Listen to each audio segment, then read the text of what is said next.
Right now at 6, a new reward and the new video that shows the moment an alleged arsonist set a Portland ballot drop box on fire. Plus, 2 St. Helens high school teachers now facing sex abuse charges. It makes me extremely uncomfortable, extremely angry. And investigators think there may be more victims. Then, why some are skeptical about the plan and price tag to expand Portland's streetcar system. And later, we're kicking off the holiday season with the arrival of the iconic Doug fir tree in Portland's living room.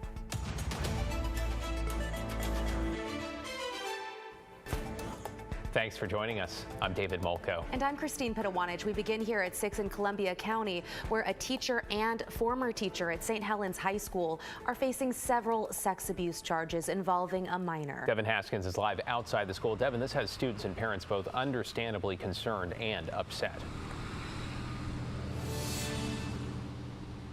Yeah, both parents and students angry about this happening here. Between the two men, one a current teacher, another a retired teacher that no longer works here, there are 11 charges of sexual abuse, all involving a minor that dates back at least 9 years. Inside the Columbia County Courthouse. You will have no contact indirectly or directly with any of their families or their residences. Eric Stearns, a choir teacher at St. Helens High School, faces a judge. I do. Thank you, Mr. I do swear. Stearns is accused of sexually abusing 6 different minors between the years of 2015 and as late as January of 2024. He pleaded not guilty, the judge setting bail at $150,000. It makes me extremely uncomfortable, extremely angry. Tiffany Cooper says her daughter had Stearns as a music history teacher this year. After news of the arrest broke, she unenrolled her. I can't trust in the fact that the teachers and staff are going to keep her safe because they allowed a predator to be here for the entire first 2 months of the school, knowing that there was an investigation. She's not alone in sharing her anger. Angry, really angry. Dawn Cooper's freshman daughter has Stearns as a choir teacher this year. As parents, me and my boyfriend, we were concerned, but my daughter, I made sure she's never been alone with him. She's never, I was like, he's never touched you, right? Nope, nope, no physical contact ever. Stearns' photo has been removed from the school's website, but according to his LinkedIn profile, he's been teaching music in various capacities at different schools and churches for more than 2 decades. When I come back to that realization, it's just like, whoa. But I also wasn't surprised at all. Aveline Moore, a junior, has been in his class since her freshman year. Both parents and Aveline says Stearns' demeanor towards his students seemed anything but professional. It's hard to explain, but he was really close with students. A lot of the time, he really didn't have that professionalism that most teachers have. He was very close. The district wouldn't comment on camera, but did send a release that said in part they were saddened to learn of the allegations and would have extra counseling staff on hand for students. And said in part, the safety, well-being, and trust of our students and family are our foremost priorities. We are fully committed to maintaining the highest standards of safety and accountability within our schools.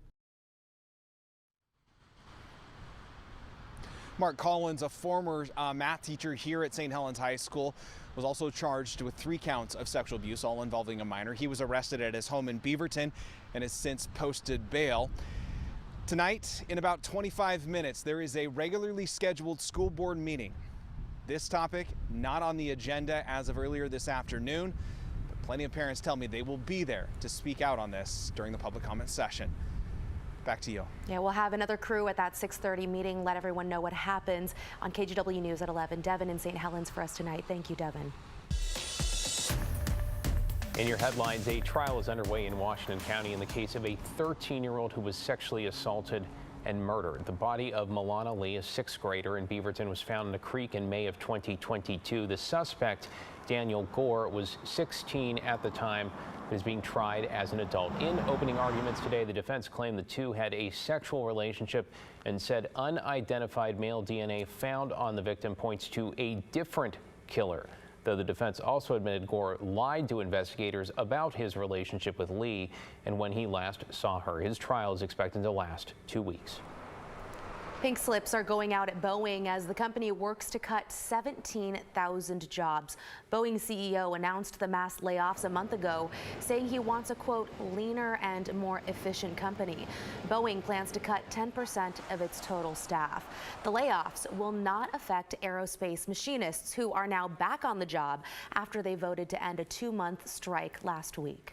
And newly released video shows the man authorities suspect set 3 ballot boxes on fire in Oregon and Washington just before the election. You can see the suspect appear to light something and then that fireworks. It's from Southeast Morrison on October 28th. A few moments later, as you saw, it erupted in a shower of sparks. The FBI now offering a $25,000 reward for information leading to that suspect's arrest and conviction. Agents say they're looking for a dark-colored Volvo S60 sedan, about 20 years old, with a light-colored interior. Authorities say the vehicle did not have a front license plate and the rear plate was fraudulent. Anyone with information should contact the FBI. You can do that anonymously at tips.fbi.gov or by phone at 800-225-5324. Matt? All right, David, the wildest weather of the day is behind us, but that doesn't mean we're done with the rain. Look at Newport right now. It's come down pretty good. Out of the Oregon coast, 50 degrees. The winds are still gusting to about 30 miles an hour, but they'll settle down overnight tonight as the showers begin to lose a bit of their pop. Meanwhile, up at the Oregon Zoo, the Christmas lights are beginning to pop. You see several of them out there, so kind of a beautiful scene. 48 degrees up at the zoo at the moment, and lots of showers, some strong ones moving into western Washington and Yamhill counties right now. There'll be more pouring on shore, so yes, it is going to rain overnight. Just won't be as constant as it was this morning. We'll have showers on and off through the day tomorrow, but as we go into the weekend, things are looking up. We've got some dry weather. Guys? Okay, thank you so much, Matt. In your election headlines, it looks like voters in Vancouver have rejected a property tax levy that would have expanded the police department. Celine Stevens is live in Vancouver. Celine, you spoke with the interim chief and the mayor. What'd they tell you? David, Christine, they said this proposition was supposed to be for the good of the community. It was supposed to fund adding additional sworn and unsworn officers, other technology like traffic cameras, and additional expenses. But looks like preliminary results are showing that the majority of voters were not in support. So this proposition, also known as the Police Services Levy, was developed by a 13-member police advisory committee of Vancouver residents convened by the city manager. It would have been mainly funded through a permanent 6-year property tax levy lift of an increase of 5% annually. The levy was estimated to raise $15.5 million in the first year, and by 2030, $36 million. One voter I spoke with today cited the cost as the reason they voted against the proposition, but the city says they need the money to increase staffing. In fact, the Vancouver Police Department is the second lowest staffed department among Washington cities with over 100,000 people. Today, Vancouver's mayor and the department's interim police chief explained to me why it might have appeared to be a costly proposition and what residents should expect now.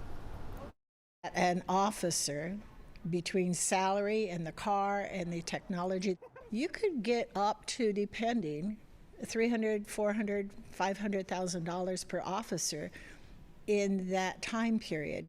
Some of our other services that we offer as a police department, like our detective units and some of the other things we do, we will pull resources from those areas to make sure that we can continue to answer those calls for service.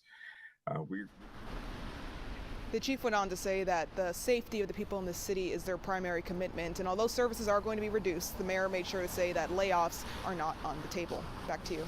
Celine Stevens reporting live from Vancouver. Thank you, Celine.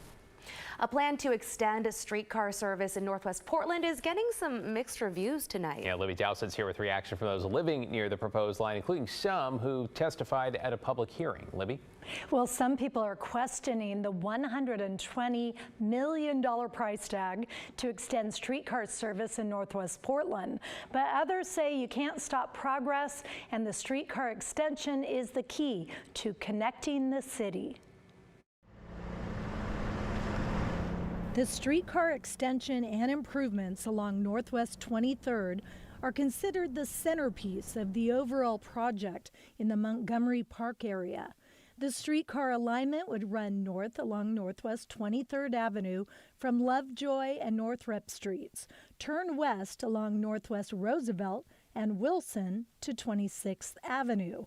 Planners told the City Council Wednesday extending streetcar service makes the most sense in a densely developed area and can leverage various funding sources. And the streetcar extension, of course, is an important component of that plan and is expected to result in a substantial number of new daily riders. There's a lot of support for the plan, but others question if a streetcar extension is really needed. I think that much of the work of the streetcar could be done less expensively and more efficiently by electric buses as opposed to an extension of the streetcar. The Montgomery Park area plan should not be reduced to an either-or debate when driving our general employment needs. So far, based on meetings, surveys, and canvassing the area, planners say the main concerns are the potential effects on parking along Northwest 23rd and the ease of getting around the streetcar on foot or on bike. Because this already gets pretty congested right here because it's the freeway entrance. I know I need it, but I don't know how many other people there are like me who are disabled and can't get around.